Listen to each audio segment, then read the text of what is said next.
Hello, everybody. I'd like to welcome you to my first session as NOC training chair.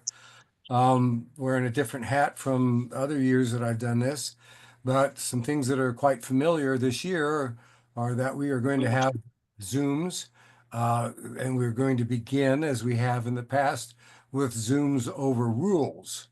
And we're going to begin those, as we have in the past, by going through USATF rules.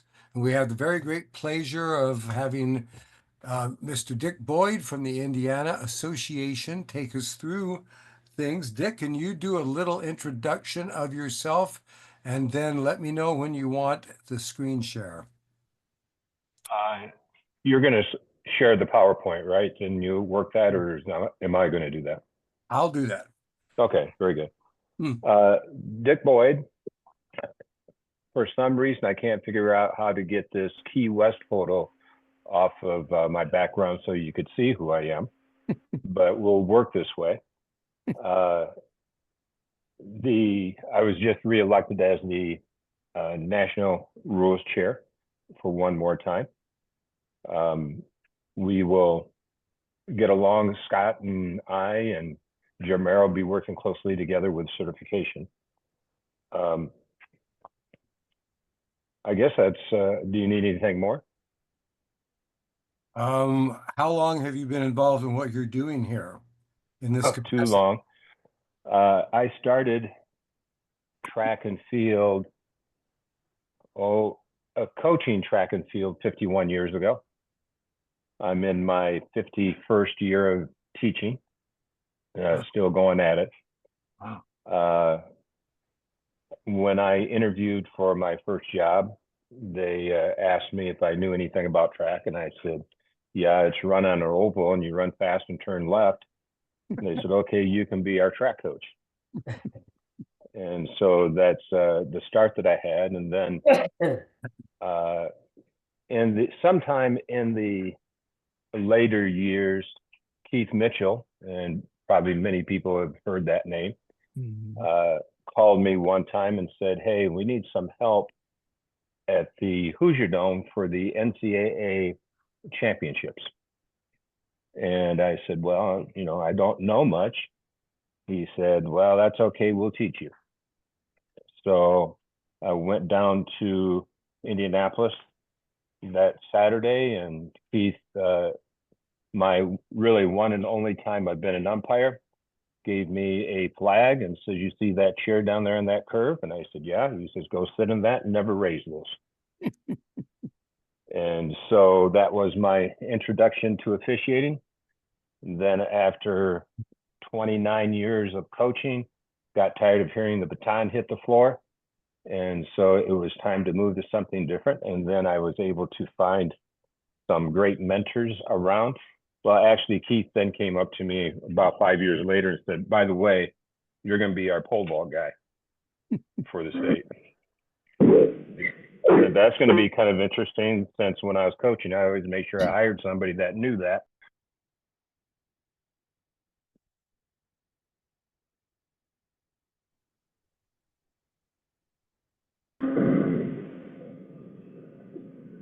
Dick, I'm sorry. Unmute yourself, will you please? Dick? Trying. There we go. Sorry, buddy. Then after that, I was able to pick up some very great mentors like Roger Burbage and Rich Shorenstein and the queen of them all, Donna Messenger, got some great people that taught me a few things, and we've just carried on from there. We're going to wish Donna well. She's going to have knee replacement surgery coming up. Yes, she is. Well, one of the things that your background tells me is that you were uh,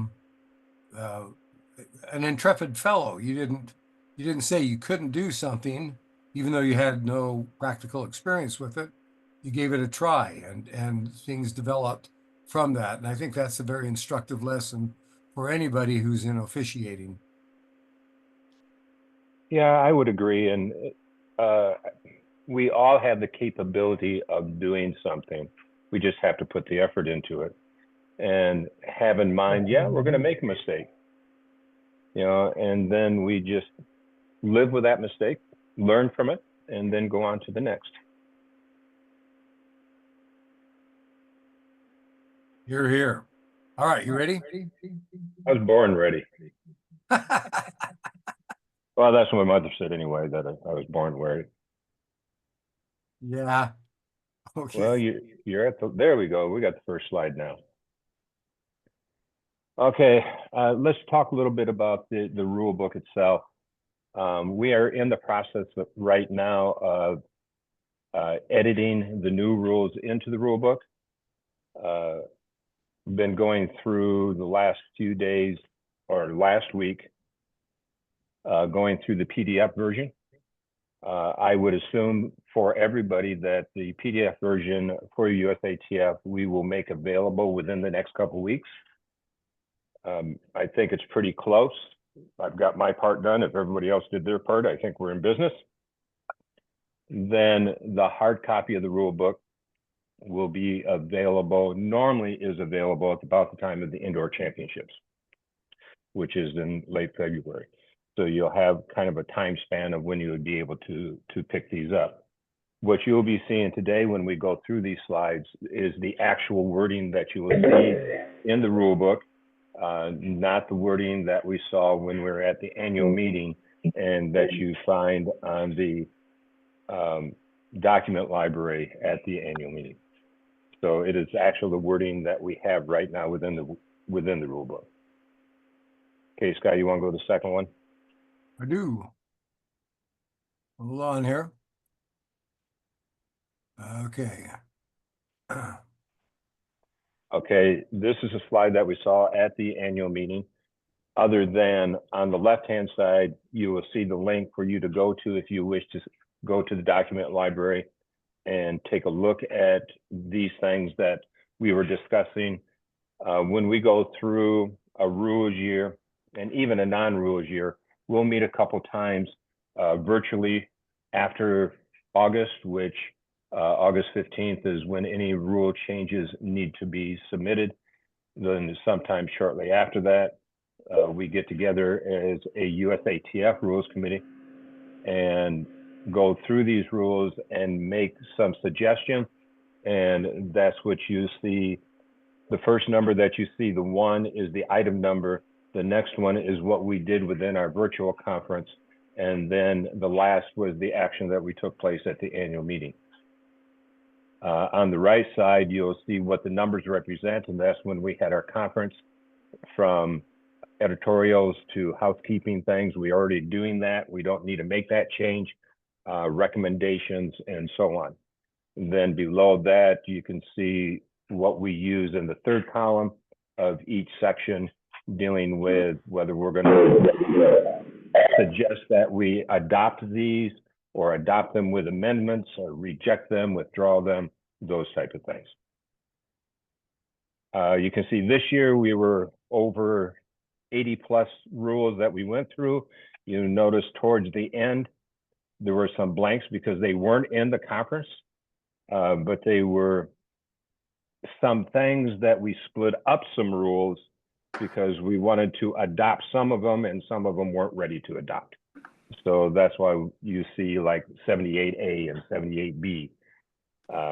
That's why there was those additional ones. Go to the next one, Scott. Dick, about how many hours do you estimate is tied up in the production of all of this? A lot. I mean, when you consider, if you take all the hours of everybody that's on the committee, and we normally will do conference calls, 2 of them probably for about 3 hours. And then on a rules year, we have 3 meetings within the annual meeting.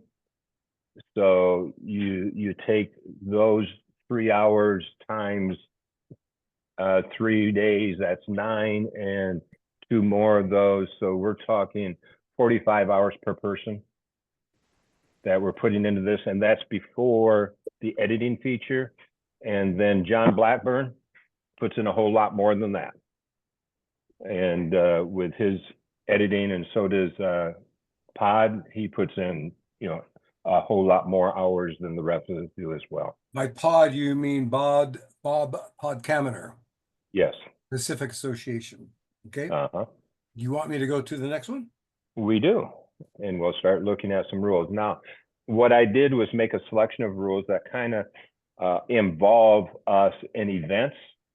There were many rules that dealt with how the meet should run. I did not include any of those. But boy, that hurts. Somebody is not muted. Mute yourself. I don't want to have to toss anybody off this Zoom, but after several from the same individual, you'll be gone. Okay, the first item that we ended up adopting was a tabled item from last year. And this is dealing with throws. And when dealing with throws, and this is actually a part of what I wrote the article about for this month. When dealing with throws, an athlete can take 2 implements with them every time into the practice area. So if they're going into the shot ring, they can take 2 implements into the shot ring at a time. Now, the difference is, and what I wrote about in the article, is the javelin. And the javelin, this was, if you read the rest of this, it's saying that you have to, in order to warm up, you have to be in the circle or on the runway, which makes sense. Okay, so we're talking about you're not going to throw the discus when you're not in the cage. Okay, so you've got to be in the circle. This is the same thing talking about when you're throwing the javelin, you have to be on the runway. So what that's going to eliminate is line picking. It is not eliminating picking. And what this is trying to make it to be more compliant to what World Athletics is doing. Since you can take 2 implements with you, obviously you don't want them to take 2 implements or 2 jabs on a long approach, but they could take 2 with them, walk up to the foul line, take 2 picks so they can continue to get their picking within the foul line or at the foul line itself, 2 at a time. But traditional picking in a line where you take people down and back on the field is over with. And is over with because of this rule that it says they have to be on the runway to throw the javelin, to throw the implement, or to be in the circle, or to be on the runway of the pole vault. I don't know why anybody would take 2 pole vault poles with them, but so any place that you're talking about when you're doing a warm up, you have to be on the competition venue itself. And as you know, at Hayward, that's an inherent problem because the jab sector overlaps both shot sectors, adjoining shot sectors, and there's a concrete circle out front that was used for the hammer throw during Worlds. So that presents a problem right there. Something that will, when they do their site visit again, something they'll need to try to figure out how to work out. Yeah. Next one, item 2. Item 2 is talking about, in the nutshell, anything that goes onto your hands or onto the implements have to be removed easily with a wet towel. Weights and measures, implement inspectors, whatever we're going to call them, are tired of having to scrub things off of the implements. And so anything that goes onto the implement needs to be removed easily. So that includes anything that goes onto your hand, because whatever goes onto your hand will go onto the implement. So we're not telling the athlete what they can use by this rule, is just telling them what they use needs to be able to come off of that stuff, needs to be able to clean the implement. Next slide, I think is slide 5. Is this the one? Oh, that's the top part is talking about just what I got done saying with the hands. The first part was with the implement. This part is with the hands. So let's go on to the next one, Scott. Okay, this is talking about, actually, there was nothing that really defined where a javelin throw begins to know if the javelin breaks, whether we give them another throw or not. And so I don't know, you javelin people, you may have seen it. I have not, where a javelin would break on the approach. Okay, so this includes the javelin breaking on the approach, and because it broke when you went to a throw, the athlete was off balance, went over the foul line, and now we're saying that includes not getting a, being able to get another throw because of the broken implement.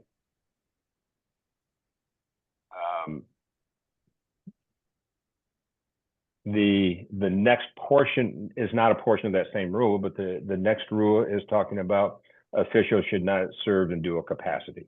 Same way, we already know a referee cannot do that, but this is picking up where we're saying probably more with youth, where we're trying to get people to officiate, and we're saying coaches should not be officiating their athletes. Parents should not be officiating their kids. Those type of things, they should step away and then come back when that is done, so you'll be able to get it. You know, as much as possible, we would want to keep coaches away from officiating anything. And the next slide. Does anybody have any questions over what we've covered so far? There's a couple in the chat. Okay. Can you go ahead and read those from the chat, please?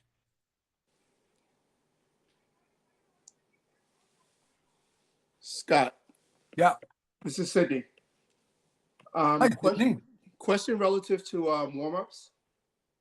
If you're allowing every athlete to take 2 implements in every time, how will that affect the time of the warm-ups?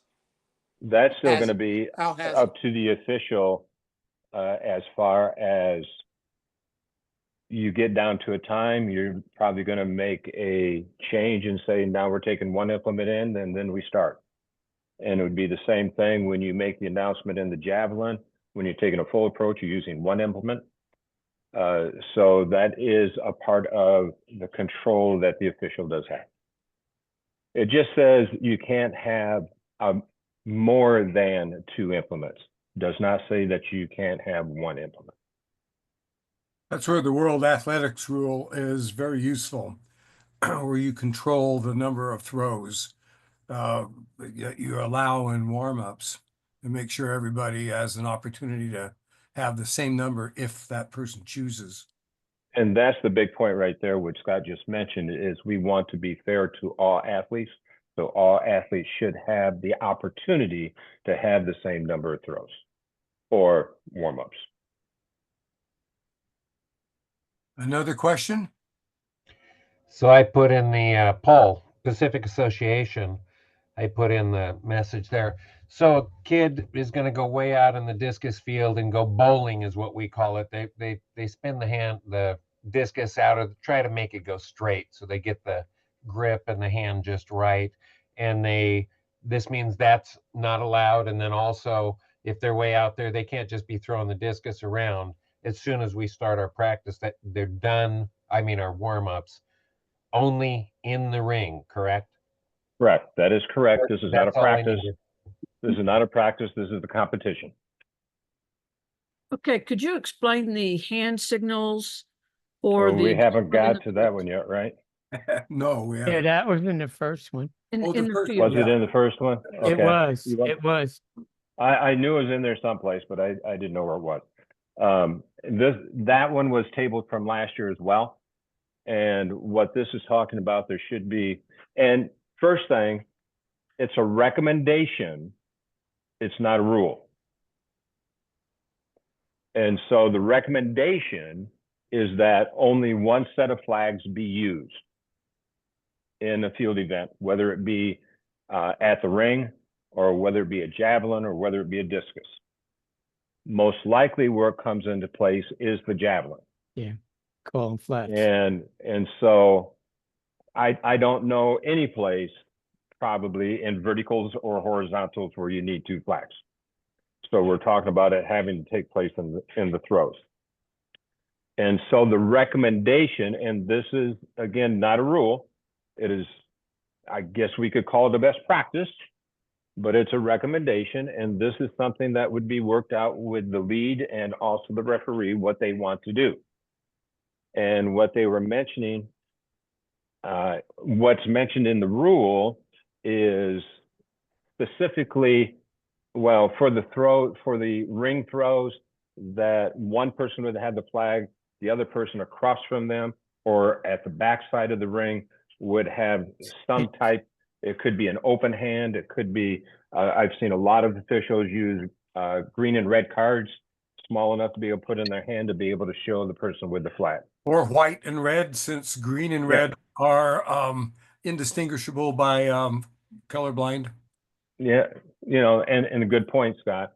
So just something that can be done. I know when I worked some with Keith Mitchell, we did an open hand. You know, we did a palm up and a palm down.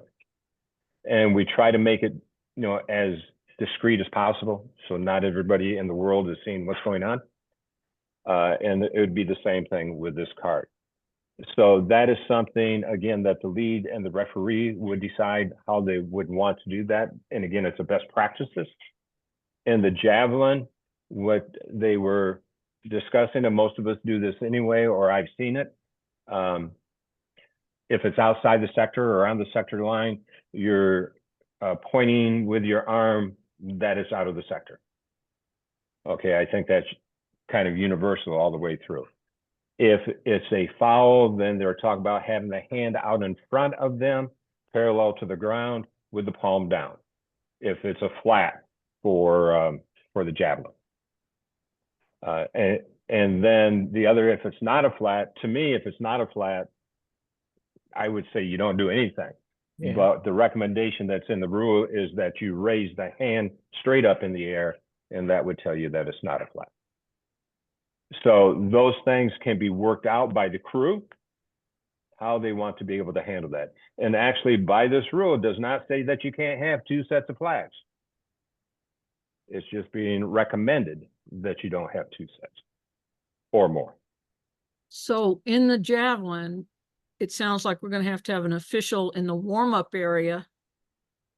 Will the athletes be allowed to do a pick line or throw any? There is no pick lines. Well, I understand that, but when you're in the warm-up field, you're not in the competition field of play, and the athletes are doing their general warm-ups. Will they be allowed? If there is a warm-up area that allows it and it's supervised, however you supervise it, because what we're talking about here is what's happening when you're in the competition area. Correct. We're not talking about what's happening in a warm-up area.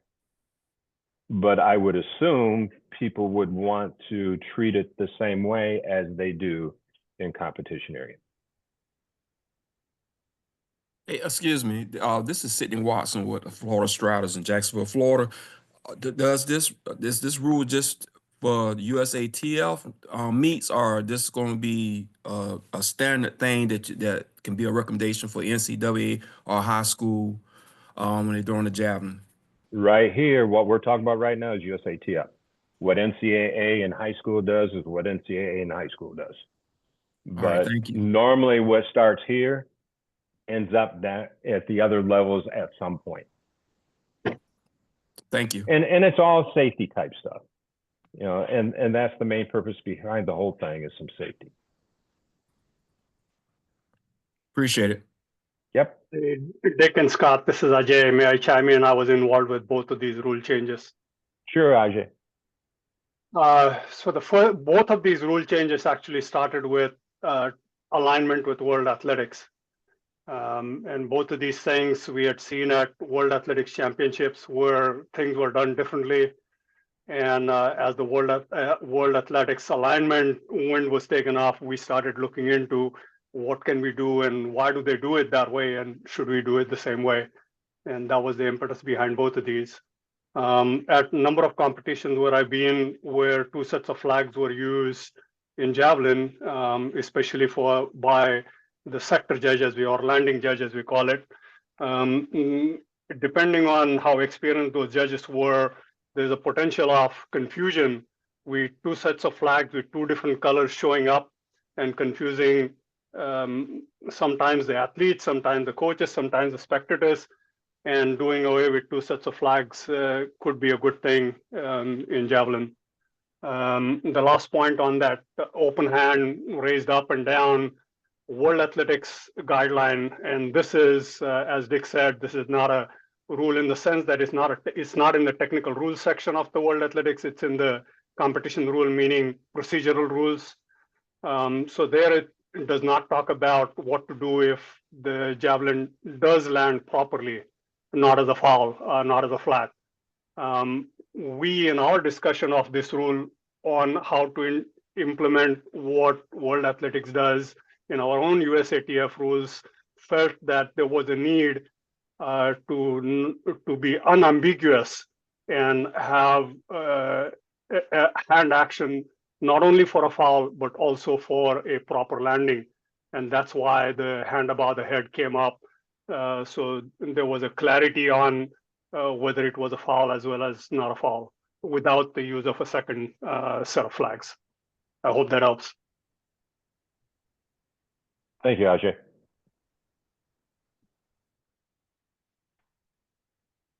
Let me know when to stop advancing, Dick.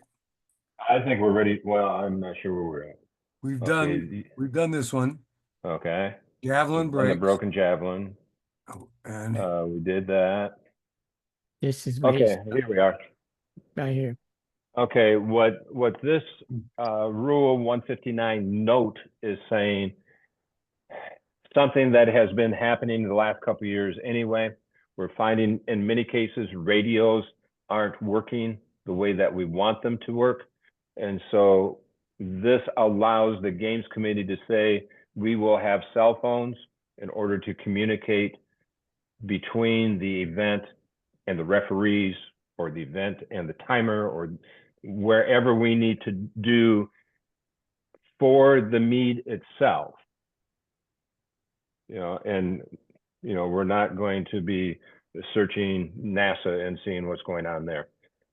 So the phone can be used for that purpose. So who's using that? It's going to be the leads and the referees. The games committee is going to make that decision, but that's the idea behind it. The next one is just a reminder that we need to make sure that we mark and carry over any lane infringements. And a lane infringement is used the capital letter L. And I put in another one too, because this one's starting to become common and it's new within the descriptions, and that is a P for competing under protect. That should be protest, but competing under protest would be using the capital P. Okay, Scott. Betsy, as a referee, do you have any comments about Rule 159?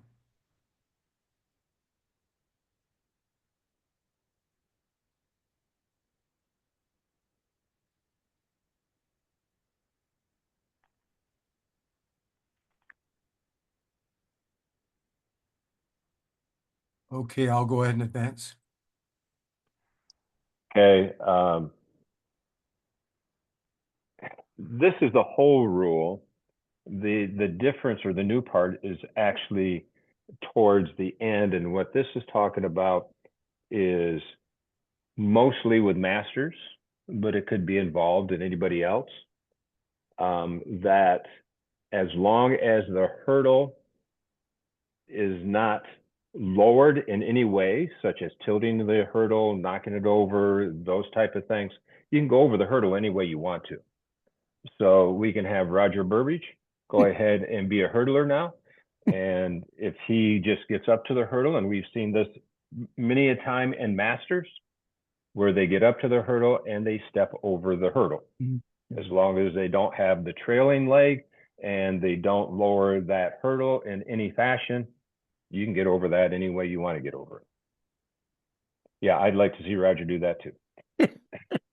And that's with hand placement on top of the crossbar to That assist. would be tilting. If you're going to put a hand out there, that's going to be tilting the hurdle. But if it And doesn't so you want tilt, if it doesn't tilt, you No. know, it's You can't so touch. Go a ahead, hand Roger. on the hurdle I don't- is You is- can't touch it. Okay. And so we go on. Next slide. Yep. This was just to declare, let everybody know where the hurdle should be placed on the marks. We've all seen those things all over the place. You know, some people kind of scoot them up, some people take them over the line, the markers, some people put them on the other side of the markers. You know, and realistically, probably if they're just all consistent and they're all the same way, it's not going to affect the athlete. But this is defining by, in the second sentence, the hurdle should be placed at the vertical plane of the side of the top bar, nearer to the athlete, coincides with the track marking nearest the approaching athlete. Okay, so that should allow us to get them in the right spots. One thing with UCS has done, and I haven't seen it on Gills yet, but I bet they're out there with their good hurdles. UCS has a mark down at the bottom so that you can line up the mark on the hurdle, on the foot of the hurdle with the line, and you can get it in the right place. Rule 169.2 in the note helps me again figure out which hurdle we're going to, or which barrier we're going to go over when we're running that 2,000 meter hurdle or 2,000 meter steeplechase. So this is a description, just some more note material for us to make sure that we get it in the right place and know where the first barrier is. And next one, Scott. This is in rule 193.11, I believe, yes, is for implement inspectors, the information that we need to take a look at for arrow jabs. The next one below that is some changes within the weight implications or in what we're looking for within the weight itself. So those two type of tables, you implement inspectors need to make sure you take a look at. The things that are underlined, and you'll see them underlined within the rule book itself, those are the changes. So you can see arrow jab, there hasn't been anything. So the whole thing is there. Where there are some changes in like the 55 pound, is that 55 pound? I can't read my own, you know, there, now I adjust my glasses, got a micro. 56. Okay, 56. And the 56, there's some changes in the 20s, you know, so there are some changes there that we need to take a look at when we go to inspect those implements. Okay, Scott.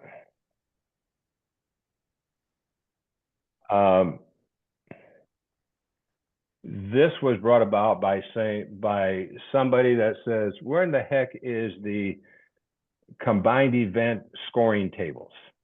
I find these scoring tables, but they're not the scoring tables that are used. And they were made in 1952. So within the rule book now, within these locations are links that will take you to the World Athletics scoring table for the combined events. The next one is a master's rule that talks about what happens when you have a master that fails a drug test. Well, they will get, in most cases, they're going to get a suspension from WADA. And when they do World USATF Masters says we're going to double that suspension. Hmm. Now, what they're not saying is we're not going to let them compete. They're going to let them compete, but they cannot set a record during that suspension time. Then when they get off of the suspension, in order for them to set a record, they have to be at a meet that has drug testing. So that's a master's rule. Okay, Scott.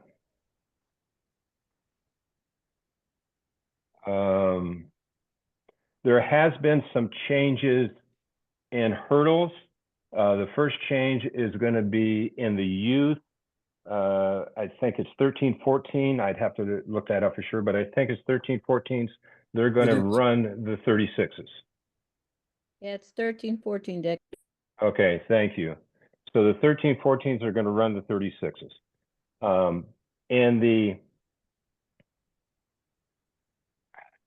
And now it's, and I'm not sure if I've got this elsewhere, so I want to say it now before I forget it. In the steeple for the Masters, there's two heights that are going to be available in the steeple and the Masters for an age group. That 332, is that what this one was?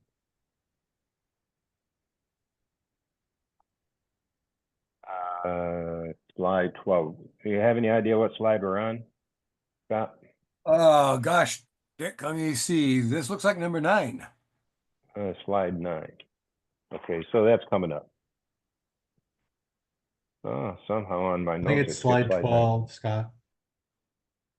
This is slide Yeah, 12. it's I'm slide sorry, 12. I'm sorry. We are on 12. Yeah. Yep, it's You want me slide to go to 12. 13? No, I want 12. Okay. It's over there. You will notice that there are some changes in distances in the hurdles. So when we go to set up hurdles, we'd want to make sure that we understand this chart. And there are some changes in distances, like you can see in the 80 plus. There's some changes in the distances to the first hurdle, between the hurdles, and at the end. Now, I know our association has master hurdles. So, you know, we can get the height that we need for the masters, because master hurdles, you've got to go down another 3 inches for this older age group. Down to Now 20, go ahead. down to 27 inches. Right. And so in many places, they don't have that capability because they're using a college hurdle probably, or a high school hurdle, which won't be able to do that. So we have measuring tape, steel tapes that we have marked with these increments so that we can make sure that we get the increments where they should be for those master athletes. So there are some changes within those distances, as you can see in both the indoor and the outdoor. Okay, 13. Could I Go just ahead. add a question on the slide? It says effective January 1st, 2026. Correct. That's the distances are. The hurdle heights are the same. These distances are going to be at, we don't have to do it for 25. We have to get prepared to do it for 26. In the same way, well, is that coming up? The aero jab is going to be taking the place of the mini jab, but that's not going to happen until December 31st, 2026. And I don't remember if that was back up there in that jab thing, but there's going to be replacement to the aero jab. The idea behind that placement, I know I'm talking unorganized, but the idea behind that placement is it gets an athlete started with the throwing action of a javelin instead of throwing a football with that mini jab. So they're going to make that adjustment December 31st, 2026. Yeah, a person who's been campaigning for the replacement of the turbo jab with the arrow is Duncan Atwood, one of the most accomplished of the American jab throwers. He and his wife have been very hopeful of the change. Okay, now the next slide. Okay, this is the new hurdle heights. So the hurdle height for the 3000, they want to go 33s. However, most places that we go will not be able to get to 33s because those are going to be newer barriers. So Masters is accepting both 33 and 36s when we're competing even for records. They just don't know when it's going to be where we can have barriers that actually get down to 33. But if the barriers get down to 33, they want to be able to use 33 for those barriers.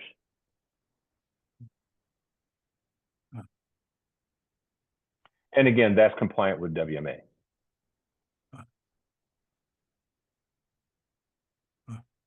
Okay, next slide. Okay, this has to be slide 14. Yeah, this is slide 14. It is. So slide 14 is dealing with the distances within the master rules. Again, when we start to think about setting up hurdles and distances, we need to make sure we check the rule book and we're using the correct distances as we go through.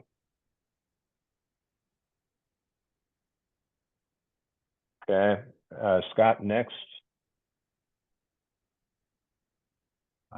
Just a minute here. This is going to be exciting, this next one. We have in Masters pole vaults, this is going to match up with what World Athletics does. And that is, if you have a mixed division in Masters pole vault, the time that is allowed for the athletes is going to be dependent upon the number of vaulters still vaulting at that time. So even though you have won your age group, but if there's still 5 people vaulting, You still it's still going to be 1 minute. okay. Then if you win your age group and you want to go out of the increment, then you've got to go either for a national record or for a world record. Otherwise, it stays in increment. So if Paul Babbitt's decides to go for, he won his age group at 69, and he wants to go for the world record, he can do that, and he can go off increment to do that. Now he has, when you get that, because you're going to stay on increment till you get to where he wants to go, and then you go off of increment, and nobody else vaults at that height or high jumps, and you have your winner's time plus 1 minute because you're going for the world record. If you're using 2 pits, is it total number of athletes combined in both pits, or? Each pit is run individually. Different. Each pit is run by itself as an individual competition. Okay. Okay. I have a question also. This is Karen Stowers. On that note, if the one that's going for the record changes the intervals, do we go back down? You never go back down because everybody, it stays on increment and everybody continues to either vault or high jump until you get to the point where that off increment comes between the next 2 increments. And then you go back to the increment. And then you go back to the normal increment again. So if he wants to go 377 and your increments are 5s and you're at 360, you're still going to go 365 370, 375. Everybody stops. Paul comes in 77. at 377. He And then you vaults go there. back. Then it goes back to 380. Right. And if he All right. would get that height, he could choose again. And if he chooses to break the record by a half an inch, then he can do that, and we raise it a half an inch, so we stay inside of that increment again until we get to 380. And he still And then stays it's back on to that 5. time, What's that? and it doesn't change. Time doesn't change for him because he's got winner's time plus Right. world record. Okay.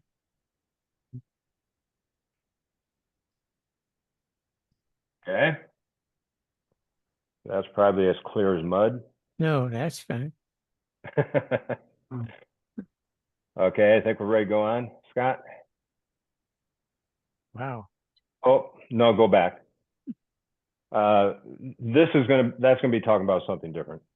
What I left, somehow I left it out, and I don't know how. The youth, this is what the exciting one was. The youth is going to be running mixed relays now. I can't remember what year they're going to bring that in, but they're going to set up so that in 15, 16, 17, 18, we'll have mixed relays in the Junior Olympics and the Youth Nationals.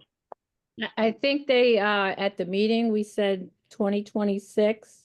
That's what I was thinking it was too, Monique, That's- but I couldn't remember for sure. Yeah. You know, so we've got some time to prepare for it. Going to be a little more expense because you got to buy some more metals, but you know, that's minor. And then we'll have mixed relays, and the participants need to go in alternating. So male, female, male, female, or female, male, female, male. And I don't think, Monique, I think we talked about they get to choose which way they want to do it. Is that right? I think for the youth, they did, but there was some discussion that had to be brought back to World Athletics, whether we were going to follow how they were doing it. Right. And I think that's still kind of in discussion. And that's also why there's a later time span for us to be able to get it figured out. Yes. They were also talking about the age group. They have to compete in the lower age group, the younger age group. That would be in Masters. That is true in Masters. In a relay, if you are the youngest person determines which age group you're going to run your relay in. And there are going to be some changes in that. Well, I guess the change is that person has to run. Sometimes they put they try to figure out where's the best place I can go to get this medal.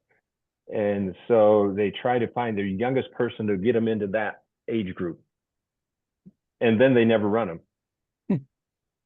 And so now you got to run them in order for you to be in that age group. Building a better mousetrap. Dick, their replacement would have to be of that same age group if they did have a substitute. That's correct. That's what I'm saying. You've got to have somebody in that age group in order to compete in that age group. And I didn't know this. They said the ones that did that the most was the United States. Doesn't surprise me.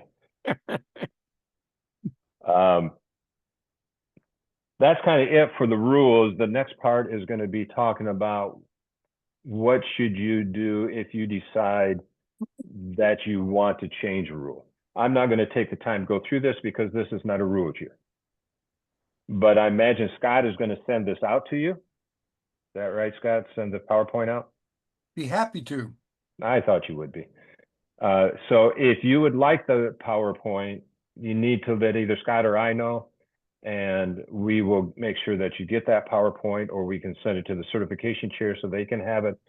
But these are the steps that we would go through. This next year is not well, we don't know if there's going to be an annual meeting, but next year normally would not be a rule year. And so we would take care of any type of edits anything that really doesn't change. So just some terminology is a possibility, but we would not be looking at creating new rules. So this is the process. This is a 2-page slide because the second portion gives you a sample of it and how you should write it up. John Blackburn, as an official, if you have a rule you'd like to change, we still can write it up now. I will submit it, and it will be ready to go in 2 years when we have a rules year to go through again. Okay, so the second slide of this process and what it talks about is you have to give the rule number. You will need to underline new wording, delete with a strike through old wording. If you go to the next slide, you'll see the process or see what it looks like. Submitted by, that would be you, or submitted by me for you, and then what we're going to amend or create. And then we take the wording that is currently there for the rules. We do strikeouts on those things that you want to remove. We put in the new wording as an underline, and then we have to give a rationale of why you're going to do it. And most of the rationales anymore have been because we want to get it World Athletic compliant. We want our athletes, once they're ready to go to the next step, where they get to the Olympics or the World Games, is they already know what those rules are because we're doing the same thing.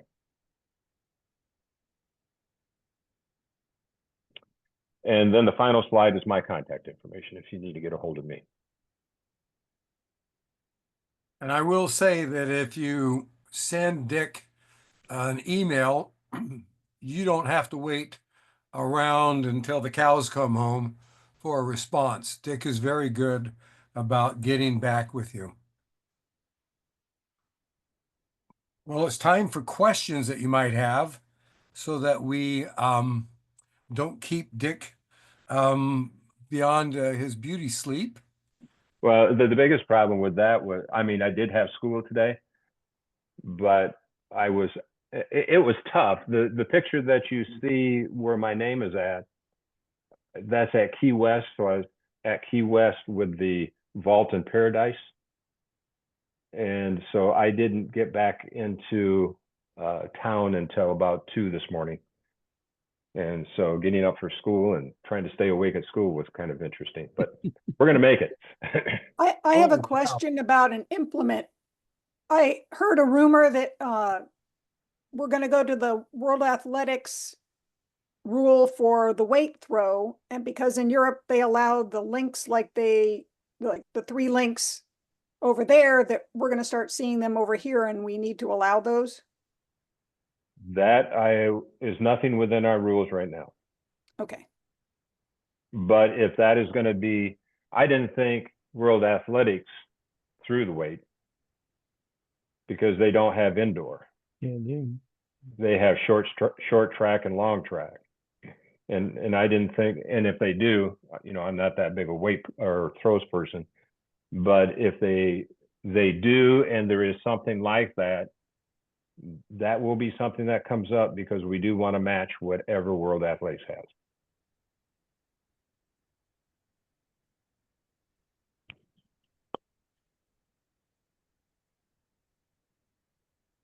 Nice picture, Roger. I've got one I got to send you. And if anybody wants this, I found a video on the Voltzing rule. Shows Dave Voltz putting the bar back up on the on the standards several times. It was cut and pasted, and have him several times doing it.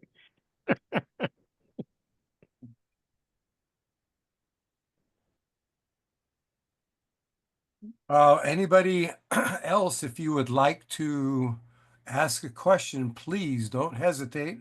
Do so. Hi, Scott. This is Jackie from Georgia. Does John Blackburn also have a copy of this presentation? He does not. This is my presentation. It's not his. Okay. Thank you. I can send it to him and then he'd have it. No, I'll be with him Friday, so that's Oh, why I okay. wasn't gonna bug you. I was just gonna get it from him. Yeah, he does not at this time. I don't know if Okay. John's on here or not, but he does not at this time. Okay, thank you.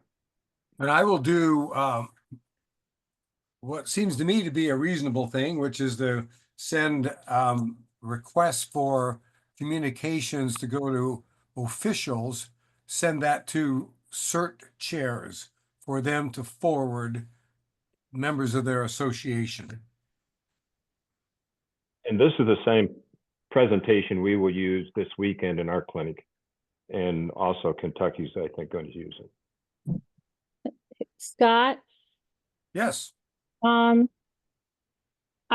think it would be helpful, like the people that are on here, because I think sometimes things get lost in translation with cert chairs. If also the people who have requested can also get that. All right. So you see right in front of you, my And email. my cert chair is great, but I know not everybody Yeah, has. you see right in front of you my email. So Okay. anybody here who's on the video, you wish a document or so, write to me. Please don't put it in the chat. Put it into an email to me, and I will get to you in a timely manner. Might not be as timely as you'd like, but I'll get to you in a timely manner. Thank you, Scott, and it's much appreciated that you hold this because this is so helpful to, I think, for many of us. Yeah, we can't do this without the willing volunteering of somebody like Dick. 51 years teaching. Think of that, folks. That's enough to make your eyes spin, just no matter what level it is. But coming back at 2 a.m. and all that, I don't know. Some people are built of stouter stuff than I am. Okay, I'm going to stop sharing this, and I'm going to bid everybody a tearful goodbye. How's that? Got my, Yeah, I got my rule book out. If I'm not sure if anybody mentioned it today on the differences No, between Jim. the Good. statements. Glad to see you there. So, Keep going, please, Jim. I actually sold out already, and I have a second printing in. They're going like hotcakes. I think I got everything that Dick mentioned in it. I hope. And anyway, it's out. You could, those many of you in the meeting, I've seen like Monique already has it, and several people. Rogers went out today. So anyway, if you are interested, it's $20 per book, and it's a discount rate for 6 or more to the same address. You get free shipping, so it'd be $17 a book, and it's just go to www.jim.hanley.cc, and you can it'll bring everything up on the website. Jim, Got mine today, Jim. I'll include your contact information in things that I send out to people. Thanks. It was very hard this year, and that means the rules committees have been doing a really heck of a lot of work this year. Kudos to the USATF and the NCAA Rules Committee in particular for really making a lot of changes. Okay, small tidbit. Jim, you used to, this is Phil Leak. You used to start my meets when I was in high school at Birmingham High School. Oh, gee. Wow. And Phil, go Irish. He was 12 years, he was 12 years old. Yeah, right. He must have done a lousy job because you're not supposed to know of any official after the meet is over if he's done a good job. Oh, I found that out after I bought his book the first time. There you go. Yeah. All right. A very productive session. We've very much enjoyed everybody being on.